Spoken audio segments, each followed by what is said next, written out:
کہتے ہیں؟ عبرت کہتے ہیں جب انسان ایک منزل سے عبور کر جائے.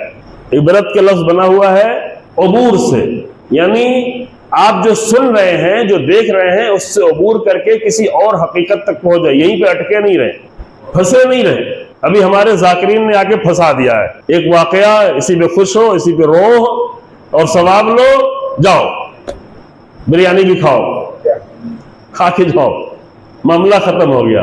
عبور کرنا کا نہیں، عبور کرنے والا نہیں. اسے مشکل ہوگی، ذہن پہ زور دینا پڑے گا. وہ بھی 11 بجے رات میں مجلس ہوگی تو ذہن پہ زور دینا اور بھی مشکل ہوگا. تو نہیں، یہ سب کام نہیں کرو.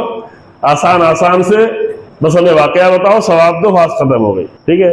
تو جیسے ڈیمانڈ ہوتی ہے ویسی سپلائی بھی شروع ہو جاتی ہے. لیکن یہ تجارت کا کام ہے. مارکیٹنگ میں بتایا جاتا ہے کہ جیسی ڈیمانڈ ہو ویسی سپلائی ہو، لیکن نبوت میں مرحلہ اس کے برعکس ہوتا ہے، اور پیغام رسالت میں اس کا مرحلہ برعکس ہوتا ہے. لوگوں کی ڈیمانڈ کی بنیاد پر ضرورتیں پیش نہیں کی، بلکہ لوگوں کی مشکلات کی بنیاد پر ضرورتیں پیش کی جاتی ہیں. تو یہاں تو تھوڑا فرق ہو جائے گا. اسی لیے ایک لفظ آپ لوگ بھی بولتے ہیں نا، عبارت بولتے ہیں. عبارت کسے کہتے ہیں؟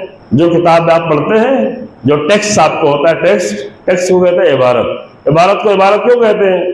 عبارت کو عبارت اسی لیے کہتے ہیں کہ آپ کا ذہن صرف الفاظ میں نہ رہ جائے، الفاظ سے عبور کر کے کسی نور کی طرف جائے جو اس کے اندر چھپا ہوا معنی ہے. وہ معنی نور ہے.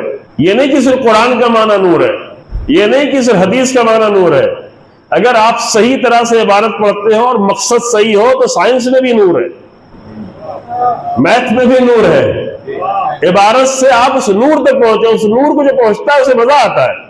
یعنی ہمارے وہ بچے جو سارا کام ٹیچر سے حل کرواتے ہیں، کچھ اسکول میں نہیں تو چل کے ٹیوشن میں حل کرا کے دے دو، رٹ لیتے ہیں، بعد میں جواب دے دیں گے، تو وہ نور تک نہیں پہنچتے کبھی. لیکن جو عبارت سے معنی تک پہنچنے لگے تو علم کے نور تک پہنچنا شروع ہو جاتے ہیں. اور عبارت سے معنی تک نہ پہنچے تو قرآن کی عبارت میں بھی نور نہیں ملے گا. یہ دعویٰ ہے. قرآن کی عبارت میں بھی الفاظ سیاہ کے سیاہ ہی رہ جائیں گے، نہیں، وہ نور نہیں ملنے والا. بلکہ صرف سیاہ نہیں، خسارے کا باعث ہو جائیں گے. قرآن خود ہی کہتا ہے کہ وَنُنَزِّلُ مِنَ الْقُرْآنِ مَا هُوَ شِفَاءٌ وَرَحْمَةٌ لِّلْمُؤْمِنِينَ وَلَا يَزِيدُ الظَّالِمِينَ إِلَّا خَسَارًا. یہ کافروں کی بات نہیں ہو رہی ہے، مشرکوں کی بات نہیں ہو رہی ہے، یہ ان کی بات ہو رہی ہے جو قرآن پڑھتے ہیں لیکن ظالم ہے. ظالم ہے یعنی سب سے بڑا ظلم ہے کہ اللہ کے کلام کو پڑھ کے اللہ کے کلام کو ذرا بھی سمجھنا نہیں چاہتے. تو ایسے ظالمین کو خسارے کے سوا کچھ اور ملنے والا نہیں، گھاٹا، صرف گھاٹا. پھر میں آپ کو مشکل میں ڈال دے رہا ہوں نا. ٹھیک ہے؟ ہمیشہ خوش ہوتے ہیں تو کبھی کبھی مشکل میں تو پڑا کریں، ضروری ہے. تو عبارت کیوں کہتے ہیں؟ عبارت عبور سے ہے، اسی سے عبرت ہے، اسی سے مابر ہے کہ پل پار کر جاؤ. بھائی مابر کو، پل کو مابر کہتے ہیں عربی میں. اب کوئی پل پہ جا کے کھڑا رہے کہ نہیں پل بڑا اچھا ہے، گزرے نہیں تو کیا ہوگا؟ کہیں نہیں پہنچ پائے گا. کوئی عبارت میں آ کے اٹکا رہے، عبارت رٹتا رہے، عبارت دہراتا رہے، عبارت کی پھر چیٹنگ کرتا رہے، علم تک نہیں پہنچے گا.